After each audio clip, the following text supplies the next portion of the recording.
안녕하십니까, 정영진 목사입니다. 오늘로 제가 하는 성경대학 십계명 강의가 어느덧 제8강 마지막 강의가 되었습니다. 시작한 지 엊그제 같은데 벌써 마지막 강의라니 참으로 세월이 빠릅니다요. 어떻게 조금은 도움이 되셨는지 모르겠습니다. 아무튼지 간에 부족한 강의를 끝까지 저와 함께 해주셔서 너무나 감사를 드립니다. 제 강의를 보시고 댓글을 다 달아주신 분들은 소정의 선물을 드리도록 하겠습니다. 지난 강의를 놓치신 분들도 이제라도 다 보시고 댓글을 다 달아주시는 분들은 선물을 드리도록 하겠습니다. 최종 댓글을 다시는 기간은 19일 주일 밤 자정까지로 하겠습니다. 그때까지 제가 한 강의의 댓글을 다 다신 분들은 유효한 것으로 합니다. 유튜브 댓글이 어려워서 개인 톡이나 문자를 주신 분들도 모든 강의에 그렇게 다 답글을 주신 분들은 마찬가지로 유효합니다. 본래 한 번 빠지신 분들도 드리려 하였으나 겨우 8강까지이고 보니까 댓글을 다 잘 달아주셔서 전부 다 다시고 댓글을 단 분들만 드리는 것으로 정정하도록 하겠습니다. 그럼 끝까지 잘 부탁드립니다. 제9계명, 내 이웃에 대하여 거짓 증거하지 말라. 내 이웃에 대하여 거짓 증거하지 말라. 어떻게 여러분들은 이웃에 대하여, 남에 대하여 거짓 없이 살고 계십니까? 거짓말하지 않고 사십니까? 그렇다면 훌륭하십니다. 그런데 실상 우리가 순간에 나의 이익을 위하여 혹은 남에 대하여 안 좋은 감정으로 안 좋게 이야기를 하곤 할 때가 있지요. 어떤 책에 나온 글에 보니까요, 남에 대한 안 좋은 소문에 대한 댓글은 수천 개가 달리는데 다시 정정하여 좋은 소문은 수백 개만 달렸다고 하기도 하더군요. 우리도 보통 남에 대한 안 좋은 이야기는 귀가 솔깃하고 거기다가 살을 덧붙여서 다른 사람에게 종종 전하기도 하지요. 특별히 이 십계명이 주어졌을 때에는 재판에서 증거로 어떤 녹음 파일이나 영상 같은 것이 있는 것이 아니라 그 사건을 본 증인이 전부인 경우가 허다하였습니다. 고로 증인의 증언이 너무나도 중요했던 것이지요. 그런데 어떤 이는 이웃에 대한 악의로 거짓 증언을 하는 경우도 있었던 것입니다. 그렇다면 당시로서는 그 증언밖에는 증거가 없으니 피고는 억울한 판결을 받을 수밖에 없었던 것이지요. 그래서 성경에 보면 그에 대하여 두세 증인법으로 하나님이 말씀하시기도 합니다. 우리가 일상생활에서 하는 것 중에 가장 많은 비중을 차지하는 것이 다른 사람과의 대화일 것입니다. 그런데 그 대화 내용 중에는 대화 당사자와 나만의 이야기가 아니라 다른 사람의 이야기를 할 때도 있지요. 아니, 더 솔직히 이야기하자면 다른 사람의 이야기할 때가 많지요. 그때 우리들의 일상적인 화법을 보면 어떤가요? 누군가의 장점과 좋은 면에 대하여서만 이야기하나요? 아니면 친한 지인들과 함께 다른 사람의 흉이 될 만한 이야기를 나누며 서로 즐기곤 할 때가 있으신가요? 사실 거의 예외 없이 다른 사람의 안 좋은 면에 대하여 대화를 나누며 같이 동조할 때도 제법 되실 것입니다. 저만 그런가요? 어떻게 보면 좀 그럴 수도 있는 일이지요. 그러나 우리가 정말 하나님을 믿고 신앙 양심이 있는 사람이라면 남의 허물을 이야기하며 즐기는 것에 대하여 일말의 거리낌과 부끄러움이 있어야 정상일 것입니다. 우리 중 어느 누구도 나의 눈에 넣어도 아프지 않을 자녀의 허물을 동네방네 떠들고 다니는 사람은 없을 것입니다. 물론 공부를 지지리도 안 하네, 말을 너무 안 듣네 정도로 누가 들어도 치명적이지 않을 이야기 정도 말고 정말 자녀의 치명적인 약점이나 허물 혹은 큰 잘못을 말이지요. 왜요? 그것은 그 자녀가 너무나 귀하기 때문에 분명 자녀에게 큰 흠이 있지만 되도록 그것을 부모가 덮어주려고 하는 것이 그 부모의 마음이니까 말입니다. 그런데 그런 마음이 있다면 누군가에게는 귀한 자녀이기나 가족일 수 있는 사람에 대하여 쉽게 다른 사람에게 그 사람의 치명적인 약점이나 허물을 이야기하는 것은 바람직하지 않은 것 아니겠습니까? 성경에 의인이라고 기록된 노아가 세상에나 술에 취하여 벌거벗은 상태로 추태를 벌인 사건이 있게 됩니다. 그러자 이를 본 아들 함이 그것을 다른 아들들에게 조롱조로 전하는 일이 벌어집니다. 그리고 그것을 성경은 좋게 보지 않으며 결국 그렇게 행한 그 아들은 아버지 노아로부터 저주를 받기에 이릅니다. 물론 술에 취해 추태를 벌인 노아도 잘못을 한 것이지만 그 허물을 덮어주지 않고 떠들어댄 함이 큰 잘못을 했다는 것을 성경은 알려주고 있는 것이지요. 우리 모두가 연약한 사람들입니다. 누군가는 그러더군요. 다 죄인인데 들킨 죄인과 들키지 않은 죄인이 있을 따름이라고요. 맞습니까? 저는 개인적으로 그 말에 참 공감이 가더군요. 우리 남에 대하여 쉽게 판단하고 쉽게 단정지어서 나쁘게 말하는 것을 자제하도록 합시다. 특히나 이웃의 명예를 훼손시키려고 악의로 고의로 거짓을 행하는 죄는 아주 나쁜 죄라고 할 수 있을 것입니다. 악의적으로 고의적으로 심한 악플을 달아서 어느 유명 연예인들이 괴로워하다가 결국 자기의 목숨을 스스로 끊는 그런 비극적인 일이 벌어지는 것을 간혹 보질 않습니까? 얼마나 마음이 아픈 일입니까? 그 누군가가 던진 돌에 어떤 이는 맞아서 죽기도 하는 것입니다. 그렇다면 그 귀한 생명의 핏값을 도대체 어떻게 감당하려고 말이지요. 여러분 또한 정직하려고 애를 쓰십시오. 마귀는 거짓의 압이라고 할 정도로 거짓투성이입니다. 첫사람에게 접근한 마귀도 교묘하게 하나님의 명을 거짓으로 해서 접근하였던 것을 볼 수가 있습니다. 사람은 누구나 자기를 높이고 은근히 남을 낮추려는 경향이 있기 마련입니다. 그래서 거짓말을 하곤 하지요. 그러나 세상에 다른 사람은 다 속일 수 있을지라도 우리 하나님은 속일 수 없지 않겠습니까? 초대교회 아나니아와 삽비라가 재산을 팔아서 교회에 바쳤습니다. 훌륭한 일을 한 셈이지요. 그런데 그렇게 자기의 재산을 팔아서 바친 아나니아와 삽비라가 그만 하나님의 진노하심을 받고 죽게 되는 사건이 일어나게 됩니다. 왜요? 재산을 팔아서 바치되 일부만 바쳐놓고는 전부 다 바쳤다고 둘 다 거짓말을 했기 때문입니다. 남들에게 그럴싸하게 보이려고 했다가 헛되이 자기의 목숨을 잃게 된 것이지요. 이 얼마나 씁쓸한 일입니까? 그냥 재산의 절반을 혹은 일부만 헌금하고 또 그렇게 했다고 해도 될 터였는데 거짓으로 하지도 않은 일을 생생 내려다가 죽음을 당하게 되는 무서운 일을 겪게 된 것이지요. 사랑하는 성도 여러분, 고로 우리 정직하도록 합시다. 우리가 세상의 다른 모든 사람을 속일 수 있을지라도 서로 하도 거짓을 이제 나도 내가 거짓을 말하는지 진실을 말하는지 모를 정도가 될 수 있다 하더라도 우리 하나님은 누구보다도 더 잘 아시지 않겠습니까? 우리 모두 하나님 보고 신앙생활하는 사람들인데 정직하려고 애를 씁시다. 순간 위기를 모면하기 위하여 거짓을 말할 때가 있을 수도 있을 것입니다. 이것은 남을 위한 선의의 거짓말과는 다른 것이죠. 이러한 것이 몸의 습관으로 붙었다면 사실 이것이 크게 남을 해치는 것도 아니고 그냥 순간 위기를 모면하려고 하는 건데 하며 대수롭지 않게 넘길 수도 있을 것입니다. 그럴 수 있는 일이지요. 그러나 여러분, 작은 도둑이 큰 도둑 됩니다.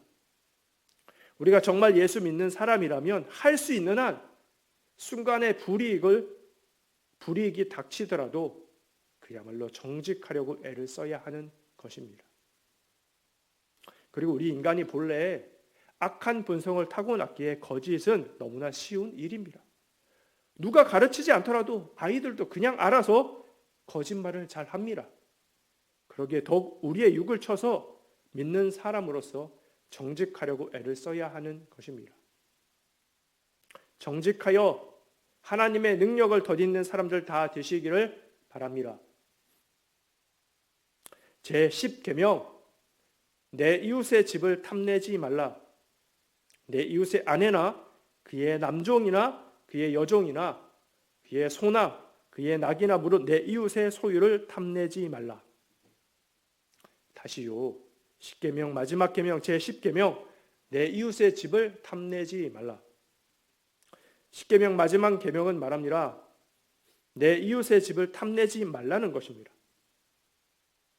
어떻게 여러분들은 남의 것을 탐내지 않고 살고 계십니까? 나랑 같이 살고 있는 남편이나 아내보다 다름질 남편이나 아내를 부러워하며 혹은 이웃집 자식은 부모 말도 잘 듣고 공부도 잘하는데 내 자식은 지질에 속만 썩이고 공부도 못하고 등등 내 이웃이 가진 것에 대하여 부러워하고 또 몹시 탐내한 적은 없습니까? 사실 우리 모두 그럴 수 있는 일이지요. 사촌이 땅을 사면 배가 아프다는 속담이 있지 않습니까? 피를 나눈 사촌이 땅을 사면 마땅히 축하해 주어야 하는데 인간의 못된 속성으로 말미암아 오히려 시기 질투하여 배가 아픈 것이죠. 근데 그게 바로 우리 인간인데 어찌 이웃이 가진 좋아 보이는 것들에 대하여 부러워하며 가지고 싶지 않을 수가 있겠습니까? 사실 다른 십계명은요, 겉으로나마 지키는 척 할 수는 있습니다. 우리가 남을 위로할 수는 있어도 직접 죽이는 일은 없겠지요. 아니 못하죠. 또 마음으로 음욕을 품을 수는 있지만 실제로 가능은 안 할 수도 있을 것입니다. 남의 것을 직접 훔치지 않을 수 있지요. 겉으로 보이는 우상 숭배도 안 할 수 있지요. 그런데 마지막 계명, 너 탐내지 말라. 이것은 행동이 아니라 마음을 말하는 것으로 사실상 가장 지키기 어려운 계명이라고도 할 수 있을 것입니다. 마음으로 탐해서 행동으로 나타나는 것이 다른 십계명을 어기는 것으로 구체화되는 것입니다. 남의 아내를 마음으로 탐하다가 직접 몸으로 행하는 것이 간음한 것이고 남의 물건을 탐내다가 직접 훔치는 것으로 나아가는 것이 도둑질하는 것이며 이웃이 가진 지위 등을 시기 질투하여 탐내다가 무너뜨리려고 거짓 증언하는 것이 제9계명을 어기는 것입니다. 성경은 이곳저곳에서 우리에게 자족할 것을 명합니다. 자족, 즉 우리가 지금 처한 상황에 가진 것에 만족하라는 것이지요. 디모데전서 6장 6절에서 8절의 말씀입니다. 그러나 자족하는 마음이 있으면 경건은 큰 이익이 되느니라. 우리가 세상에 아무것도 가지고 온 것이 없음에 또한 아무것도 가지고 가지 못하리니 우리가 먹을 것과 입을 것이 있은즉 족한 줄로 알 것이니라. 성경은 말합니다. 우리가 아무것도 가지고 온 것이 없이 이 땅에 나왔으니 또한 아무것도 가지고 가지 않는다는 것이지요. 고로 지금 당장 먹을 것과 입을 것이 있으면 족한 줄 알고 감사하라는 것입니다. 그리고 이렇게 말한 바울은 정말 복음 전파 때문에 그 어려운 고난과 역경 속에서도 자족하며 감사하는 삶을 살았더랬습니다. 사람의 타락한 본성으로 인하여 남의 떡이 커 보이고 남의 것에 대하여 탐내는 탐심을 가지게 되었습니다. 그래서 하나님께 마음이 합한 자라고까지 인정을 받았던 다윗이 그만 넘어져서 비참한 일을 겪는 것을 저와 여러분이 성경을 통하여 보게 됩니다. 다윗은 승승장구하는 나라의 왕으로서 얼마든지 아리따운 처녀들을 아내로 맞이할 수 있었습니다. 물론 하나님의 법은 일부 일처제였지만 당시의 법으로는 허용되는 일이었죠. 그런데 그만 천하의 다윗이 잘못된 정욕에 넘어져서 그것도 충직한 부하의 아내를 범하고 그 범한 사실을 숨기려고 온갖 계략을 꾸미다가 그 일환으로 충직한 부하를 사지로 내몰아서 죽이는 너무나 악한 일을 한 것을 우리가 성경을 통하여 보게 됩니다. 아니, 다른 사람도 아니고 어떻게 다윗이 그럴 수가 있습니까? 그렇지 않나요? 그런데 그것이 바로 우리 뒤틀린 본성을 가진 인간의 현 주소인 것입니다. 선지자 나단이 다윗에게 비유를 들어 말하죠. 수많은 양들을 가진 부자가 자기 양을 잡기 싫어서 가난한 자의 한 마리 있는 양을 잡게 했다고요. 그러자 다윗이요, 그 잡아 죽일 놈을 보았나며 역정을 냅니다. 그 부자가, 그런데 나단이 그 부자가 바로 다윗이라고 일컬어 주지요. 내게 있는 그 많은 양은 눈에 안 들어오고 가난한 자의 한 마리 양이 눈에 들어와서 그 양을 잡으려고 한 그것과도 같은 비열한 짓이 바로 다윗이 행했다는 것 아닙니까?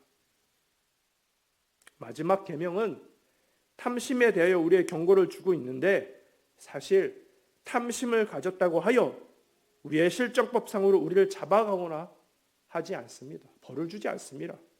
그렇죠. 그러나 제가 앞에 말씀드린 것처럼 이 탐심으로 말미암아 다른 죄를 범할 수 있는 것입니다. 성경에 이르길 탐심은 우상 숭배라고까지 말한 구절이 있습니다. 아주 무서운 말씀이시오. 탐심이 우상 숭배라니.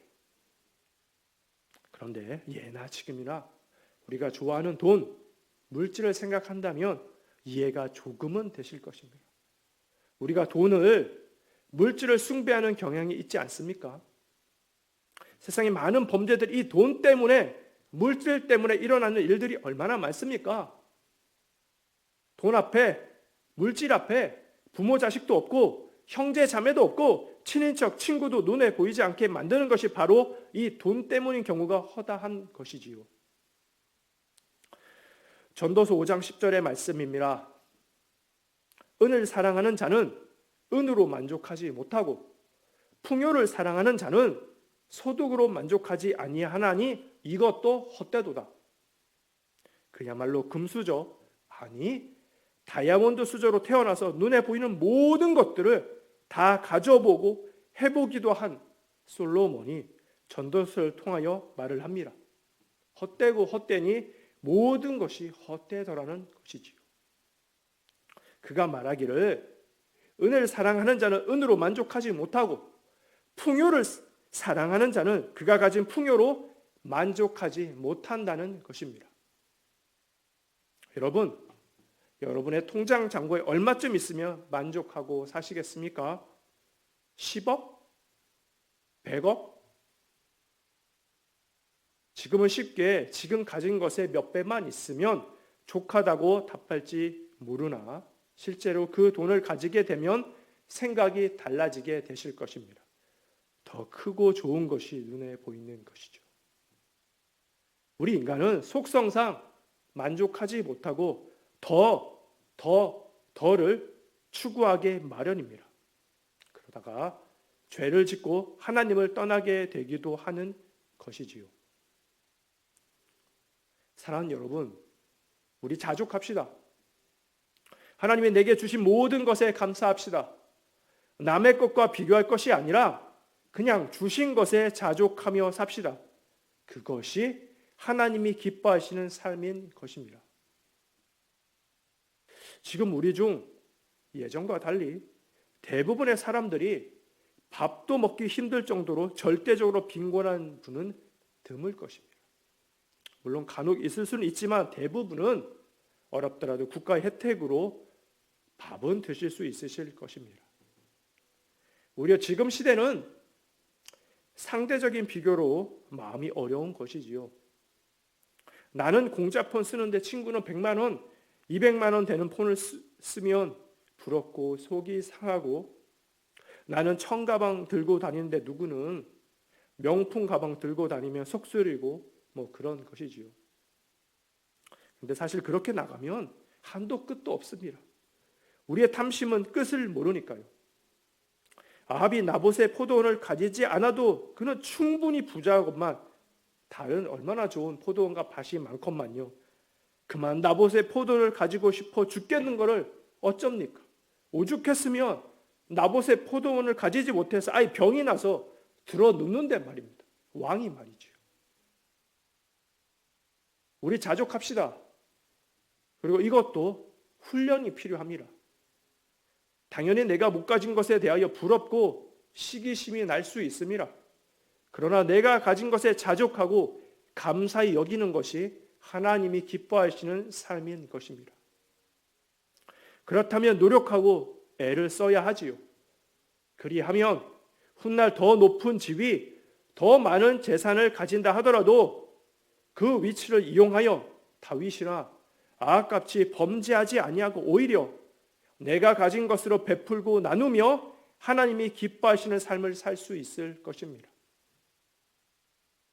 물론 쉽지만은 않지만 쉽지 않은 이것을 하려고 노력할 때 우리 주님이 저와 여러분을 도와주셔서 늘 언제나 감사한 마음으로 살도록 이끌어 주실 것입니다. 이것으로 8주간 진행되었던 십계명 강해를 마치도록 하겠습니다. 부족한 저의 강의를 그동안 잘 봐주시고 함께해 주셔서 댓글도 잘 달아주셔서 정말 너무나 감사했습니다. 다시 말씀드리지만 19일 주일 자정까지 강의 영상에 댓글을 달아주시길 바라며 혹은 개인적으로 문자나 카톡도 마찬가지입니다.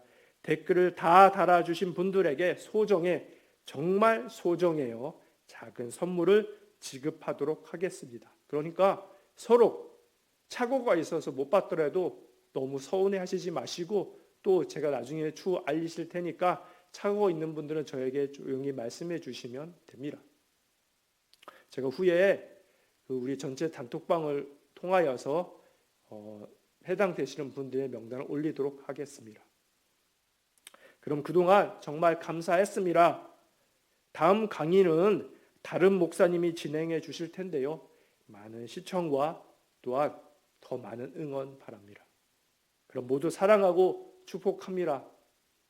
샬롬.